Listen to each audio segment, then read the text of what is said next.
산자는 죽은 자의 눈에서 배우고 죽은 자는 산자의 마음에서 위로를 얻는다. 이 이야기를 들으시면 삶의 의미가 다르게 보일 것입니다.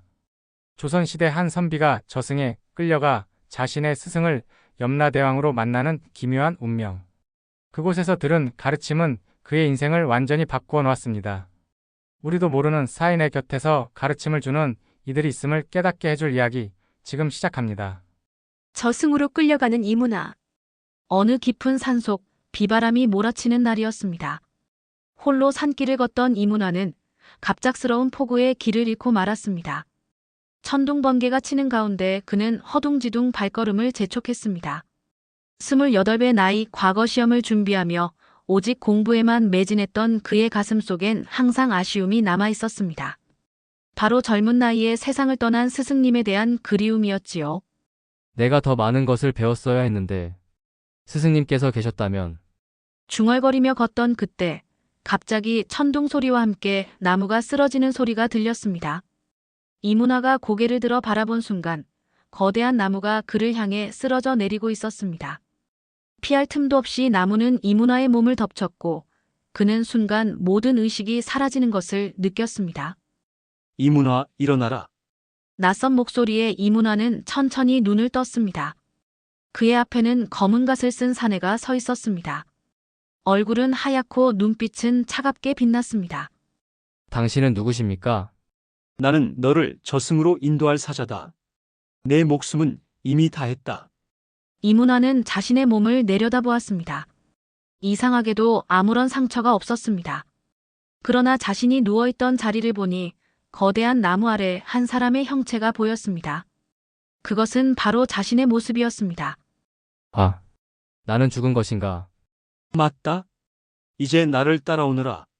저승에서 너의 삶을 심판받을 것이다. 저승사자는 손에 든 쇠사슬을 이문화의 목에 걸었습니다. 이상하게도 차갑거나 아프지는 않았지만 무언가에 묶인 듯한 느낌이 들었습니다. 이문화는 자신의 시신을 마지막으로 바라보며 한숨을 내쉬었습니다. 아직 스승님의 가르침을 다 헤아리지도 못했는데 이렇게 가는 것인가? 저승사자는 묵묵히 앞장서서 걸었고 이문화는 그 뒤를 따랐습니다. 처음에는 익숙한 산길이었지만 점차 안개가 짙어지더니 이내 전혀 다른 풍경이 펼쳐졌습니다. 강물이 흐르는 소리가 들렸고 멀리서 사람들의 울음소리도 들려왔습니다. 이곳이 저승으로 가는 길이냐? 그렇다. 앞에 보이는 것이 삼도천이다. 우리는 이 강을 건너 염라대왕 앞으로 가야 한다. 삼도천은 생각보다 넓고 깊었습니다. 물속에는 수많은 영혼들이 떠다니는 듯했고 강 건너편에는 거대한 문이 보였습니다. 그 문 위에는 연부제국 저승세계라는 글자가 새겨져 있었습니다. 이문화는 두려움과 호기심이 뒤섞인 마음으로 저승사자를 따라 삼도천을 건넜습니다.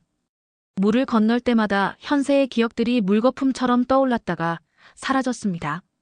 부모님의 얼굴, 어린 시절의 추억, 그리고 스승님과 함께했던 시간들. 스승님, 제자가 이렇게 빨리 찾아뵙게 되었습니다. 하지만 아직 스승님의 가르침을 다 이해하지 못했습니다. 강을 건너자 거대한 관문이 나타났고 그 앞에는 수많은 영혼들이 줄지어 서 있었습니다. 모두 생전의 모습 그대로였지만 얼굴에는 두려움과 슬픔이 가득했습니다. 이문화 역시 그 줄에 서서 자신의 차례를 기다렸습니다. 염라대왕과의 첫 만남. 큰 관문을 지나 이문화는 저승사자의 인도를 받아 염라대왕의 전각으로 들어섰습니다. 그곳은 생각보다 훨씬 웅장했고 수많은 문서들이 쌓여 있었습니다. 벽에는 생사를 관장하는 그림들이 걸려 있었고 중앙에는 높은 의자가 있었습니다. 그곳에 한 사람이 앉아 있었습니다. 염라대왕 전에 죄인 이문화를 데려왔습니다. 저승사자가 공손히 인사하자 의자에 앉아있던 염라대왕이 고개를 들었습니다. 그 순간 이문화는 자신의 눈을 의심했습니다. 염라대왕의 얼굴은 다름 아닌 그가 그토록 그리워하던 스승님의 모습이었기 때문입니다. 스승님? 이문화의 입에서 자연스럽게 말이 흘러나왔습니다. 염라대왕은 잠시 이문화를 바라보더니 담담한 목소리로 말했습니다. 나를 알아보는구나, 이문화. 정말 스승님이십니까? 어찌 이런 일이. 이문화는 충격과 혼란에 빠져 말을 제대로 잇지 못했습니다. 스승님은 5년 전 병으로 세상을 떠나셨습니다. 그 후 이문화는 스승님의 가르침을 되새기며 학문에 정진했지만 항상 더 많은 것을 배우지 못한 아쉬움이 남아 있었습니다. 나는 내가 알던 그 스승이기도 하고 염라대왕이기도 하다. 사실 나는 인간 세상에 내려가 몇 번의 삶을 살았노라. 그중 한 번이 너의 스승으로서의 삶이었지. 이문화는 무릎을 꿇고 스승님 앞에 엎드렸습니다. 제자가 이렇게 뵙게 될 줄은 몰랐습니다. 하지만 기쁩니다, 스승님.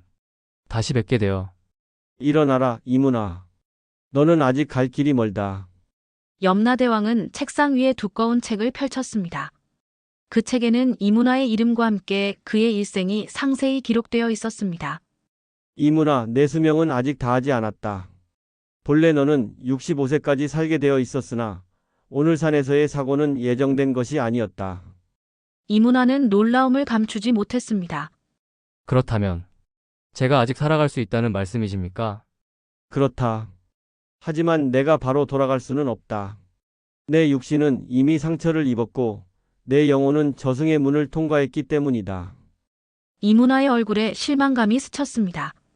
염라대왕은 이문화를 바라보며 부드러운 미소를 지었습니다. 하지만 내게 기회를 주마. 7일 동안 저승에 머물며 나의 가르침을 받아라. 그 후에 너를 현세로 돌려보내주마. 7일이요? 그렇다. 현세의 시간으로는 7일이 흐르는 동안 너의 육신은 깊은 잠에 빠져 있을 것이다. 그동안 내 영혼은 이곳에서 나와 함께 있게 될 것이다. 이문화는 감사의 마음을 담아 깊이 절했습니다. 스승님의 은혜, 아니 염라대왕님의 은혜에 깊이 감사드립니다. 7일 동안 최선을 다해 배우겠습니다.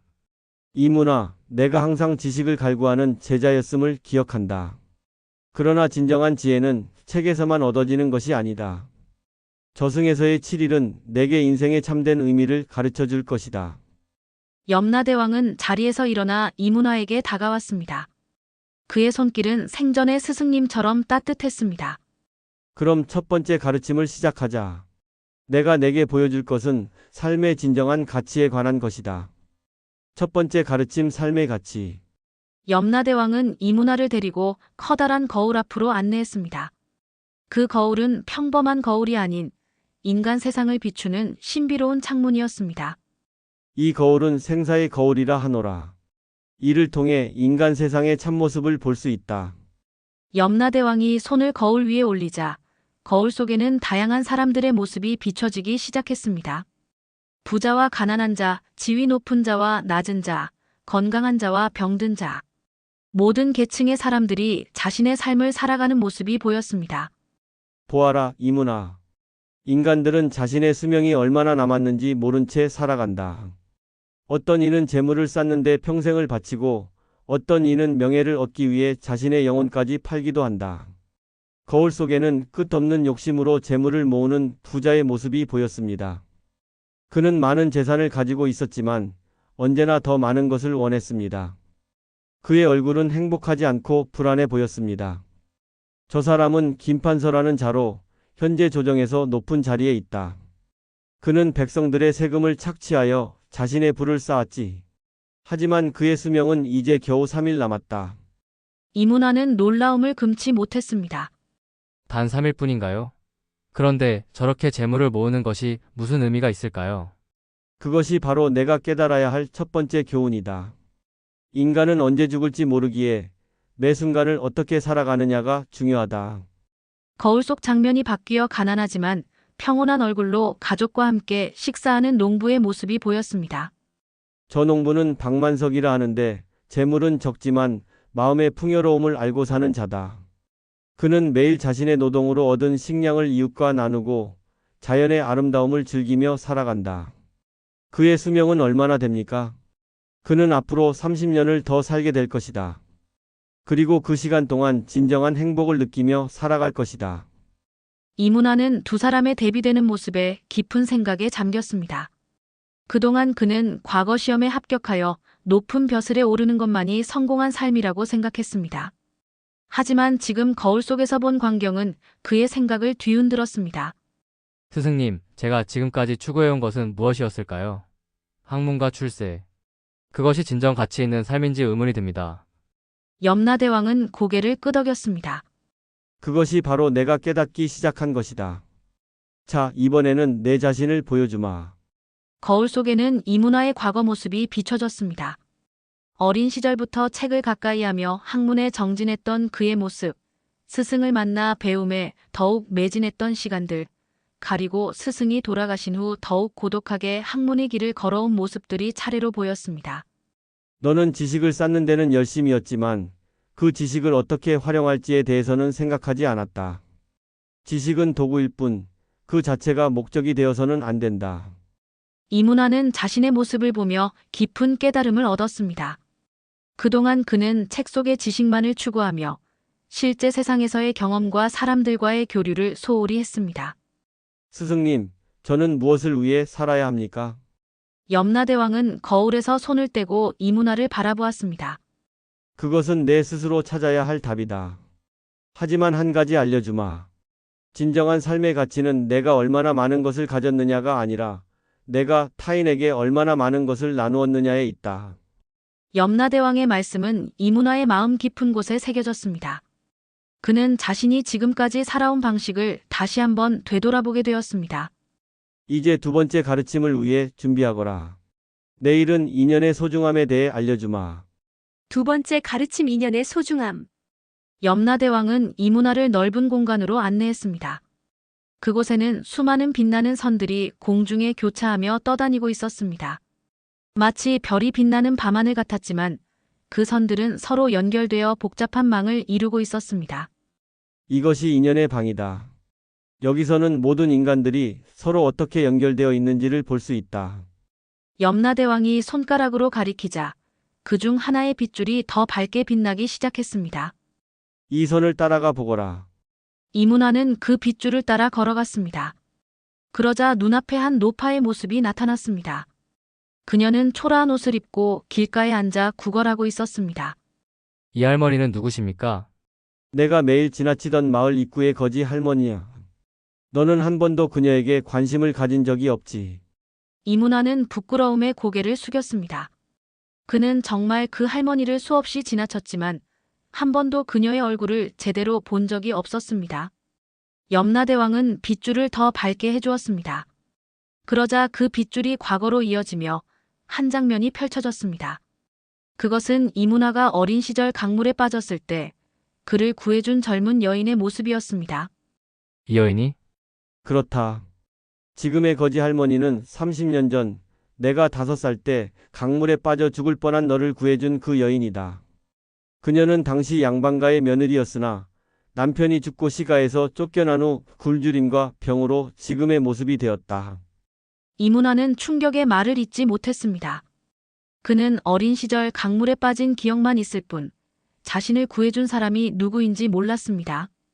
인간은 서로 보이지 않는 인연의 끈으로 연결되어 있다. 그 인연을 알아보고 감사할 줄 아는 것이 삶의 지혜다. 염라대왕은 또 다른 빗줄을 가리켰습니다. 이번에는 이문화의 어머니와 연결된 선이었습니다. 그 선은 특히 강하고 깊은 빛을 내고 있었습니다. 너의 어머니는 너를 위해 얼마나 많은 것을 희생했는지 아느냐? 그녀는 내가 공부할 수 있도록 밤마다 비단을 짜고 아플 때도 내 곁을 지켰다. 염라대왕이 빗줄을 따라 장면들을 보여주자 이문화는 자신이 모르던 어머니의 희생을 보게 되었습니다. 어머니가 병중에도 자신의 옷을 지어주던 모습, 끼니를 걸으면서도 이문화에게는 항상 풍족한 음식을 주던 모습들이 펼쳐졌습니다. 스승님, 저는 너무 모르고 살았습니다. 저를 둘러싼 소중한 인연들을 알아보지 못했습니다. 인연을 맺는 것은 쉽지만 그 인연을 소중히 여기고 보살피는 것은 어렵다. 진정한 지혜는 이런 인연의 가치를 아는 데서 시작된다. 이문화는 자신을 둘러싼 모든 인연의 끈을 바라보았습니다. 그 중에는 그가 미처 알지 못했던 많은 인연들이 있었습니다. 그리고 그 모든 인연이 서로 얽혀 하나의 큰 그림을 만들고 있었습니다. 이 모든 인연들이 서로 연결되어 한 사람의 삶을 완성하는 것이다. 홀로 선 존재는 없다. 우리 모두는 서로의 삶에 영향을 미치며 살아간다. 오현세로의 귀환. 이문화와 염라대왕의 7일이 빠르게 지나갔습니다. 마지막 날 염라대왕은 이문화를 저승의 경계로 데려갔습니다. 그곳에는 삼도천이 흐르고 있었고 강 너머로 인간 세상의 모습이 보였습니다. 이제 내가 돌아갈 시간이 되었다. 7일 동안 나의 가르침을 잘 새겼느냐? 이문화는 깊이 고개를 숙였습니다. 그의 눈에는 결연한 의지가 담겨 있었습니다. 네, 스승님. 삶의 진정한 가치와 인연의 소중함을 깨달았습니다. 현세로 돌아가면 이 가르침을 실천하며 살겠습니다. 염라대왕은 미소를 지었습니다. 그것은 스승으로서의 자긍심이 담긴 미소였습니다. 이문화, 너는 항상 좋은 제자였다. 이번 일을 통해 내가 더 큰 깨달음을 얻었으니 나 역시 기쁘다. 이문화의 가슴은 감사함으로 가득 찼습니다. 그는 염라대왕, 아니 그의 스승님 앞에 무릎을 꿇고 마지막 인사를 올렸습니다. 스승님, 저를 다시 가르쳐 주신 은혜 평생 잊지 않겠습니다. 기억하거라, 이문화. 내가 저승에서 보고 들은 것을 인간 세상에 돌아가서도 잊지 말고 실천하는 것이 중요하다. 삶의 진정한 가치는 지식이 아닌 지혜에 있고 그 지혜는 행동으로 옮길 때 빛을 발한다. 염라대왕은 이문화의 이마에 손을 얹었습니다. 그 순간 따뜻한 빛이 이문화를 감쌌습니다. 이 표식은 내가 저승을 다녀갔다는 증표다. 이것이 있어 내가 현세에서 겪을 일들을 더 명확히 볼 수 있을 것이다. 하지만 이것은 축복인 동시에 책임이기도 하다. 어떤 책임인가요, 스승님? 너는 이제 삶과 죽음의 경계를 경험한 자로서 그 깨달음을 다른 이들과 나눠야 한다. 그것이 내가 다시 살아갈 이유다. 이문화는 고개를 끄덕였습니다. 그의 마음은 이미 결심으로 가득 차 있었습니다. 자, 이제 가거라. 삼도천을 건너 현세로 돌아가거라. 내 육신은 아직 살아있으며 내 영혼이 돌아가기를 기다리고 있다. 이문화는 마지막으로 스승님을 바라보았습니다. 그의 모습을 오래도록 기억하고 싶었습니다. 스승님, 언젠가 다시 뵐 수 있을까요? 염라대왕은 부드럽게 웃었습니다. 그때가 오면 우리는 다시 만날 것이다. 하지만 그것은 아주 먼 훗날의 일이니 그때까지 인간 세상에서 충실히 살아가거라. 이문화는 삼도천으로 걸어갔습니다. 강물에 발을 담그자 차가운 기운이 온몸을 감쌌습니다. 하지만 그는 두려움 없이 앞으로 나아갔습니다. 뒤돌아보니 염라대왕은 여전히 그 자리에 서서 손을 들어 인사하고 있었습니다. 안녕히 계십시오, 스승님. 이문화가 강을 완전히 건너자 강렬한 빛이 그를 감쌌고 그는 의식을 잃었습니다. 변화된 삶.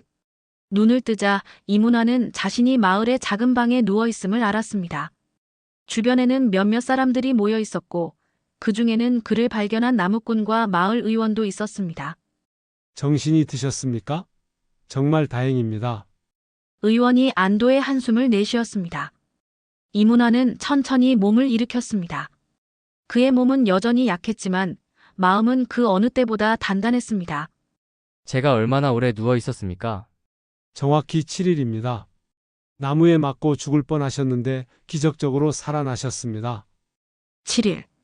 저승에서의 시간과 정확히 일치했습니다. 이문화는 자신의 이마를 만져보았습니다. 그곳에는 염라대왕이 남긴 표식이 있는 것 같았습니다. 보이지는 않았지만 그는 그것이 있음을 분명히 느꼈습니다. 정말 감사합니다. 제 목숨을 구해주셔서. 이문화는 최대한 빨리 회복하기로 마음먹었습니다. 그에게는 이제 해야 할 일이 많았습니다. 스승님의 가르침을 실천해야 했으니까요. 몇 주 후 이문화는 완전히 회복되었습니다. 그리고 그의 삶은 완전히 달라졌습니다. 그는 더 이상 과거 시험만을 위해 공부하는 것이 아니라 자신의 지식을 마을 아이들에게 나누어 주기 시작했습니다. 작은 서당을 열어 가난한 아이들도 무료로 공부할 수 있게 했습니다. 마을 입구에 앉아 구걸하던 노파에게도 찾아갔습니다. 처음에 노파는 이문화를 알아보지 못했습니다. 할머니, 제가 어릴 적 강물에 빠졌을 때 구해주셨다고 들었습니다. 정말 감사합니다. 노파는 놀란 눈으로 이문화를 바라보았습니다. 아이고, 그걸 어떻게 알았어? 벌써 그렇게 오래전 일인데. 제게 알려주신 분이 계십니다. 이제부터 제가 할머니를 모시겠습니다. 이문화는 노파를 자신의 집으로 모셔와 깨끗한 방을 내어드렸습니다. 매일 따뜻한 밥과 옷을 챙겨드리며 그동안의 보답을 했습니다. 어머니에게도 더 효도하기 시작했습니다. 그동안 학문에 빠져 소홀했던 어머니의 건강을 살피고 매일 음식을 직접 챙겨드렸습니다. 이 녀석이 갑자기 왜 이러는 거야? 공부는 언제 하려고? 어머니의 물음에 이문화는 미소를 지었습니다. 어머니, 진정한 공부는 책 속에만 있는 것이 아니라고 깨달았습니다. 삶 속에서, 사람들과의 관계 속에서 더 큰 지혜를 배우고 있습니다. 이문화는 자신의 경험을 바탕으로 인생지운이라는 책을 썼습니다. 그 책에는 삶의 가치와 인연의 소중함, 그리고 진정한 행복에 대한 깨달음이 담겨 있었습니다. 물론 저승에 다녀왔다는 직접적인 이야기는 하지 않았지만 그가 얻은 교훈들을 모두 담았습니다. 세월이 흘러 이문화는 마을에서 가장 존경받는 선비가 되었습니다. 그는 과거 시험에 합격하여 벼슬길에 오르기도 했지만 언제나 백성들의 삶을 먼저 생각하는 관리였습니다. 그가 지은 인생지훈은 많은 이들에게 읽혀졌고 그의 가르침은 여러 세대에 걸쳐 전해졌습니다. 이문화가 65세가 되던 해, 그는 자신의 시간이 얼마 남지 않았음을 알았습니다. 염라대왕의 말대로였습니다. 하지만 그는 두려움 없이 그 순간을 맞이할 준비가 되어 있었습니다. 마지막 순간, 그의 침상 앞에는 그가 도왔던 많은 사람들이 모여 있었습니다. 제자들, 가족들, 그리고 그가 보살폈던 노파의 자손들까지. 그들 모두가 이문화가 남긴 인연의 증거였습니다. 마지막 숨을 내쉬며 이문화의 입가에는 미소가 맺혔습니다. 그리고 그의 영혼은 다시 한번 저승으로 향했습니다. 이번에는 영원히 머물기 위해서였습니다. 여러분, 오늘 들려드린 저승에서 만난 스승 염라대왕의 가르침은 어떠셨나요? 이문화가 저승에서 배운 가르침처럼 우리의 삶에서도 진정한 가치와 인연의 소중함을 발견할 수 있기를 바랍니다. 이 이야기가 마음에 드셨다면 구독과 좋아요, 그리고 여러분의 소중한 댓글을 남겨주세요. 여러분은 어떤 삶의 가치를 소중히 여기시나요? 또한 지금 여러분 주변의 소중한 인연들에게 감사의 마음을 전해보는 것은 어떨까요? 다음 편에서는 금강산 도사와 7 선비의 시험이라는 조선시대 이야기로 찾아뵙겠습니다. 그때까지 여러분의 삶에 건강과 행복이 가득하기를 기원합니다. 감사합니다.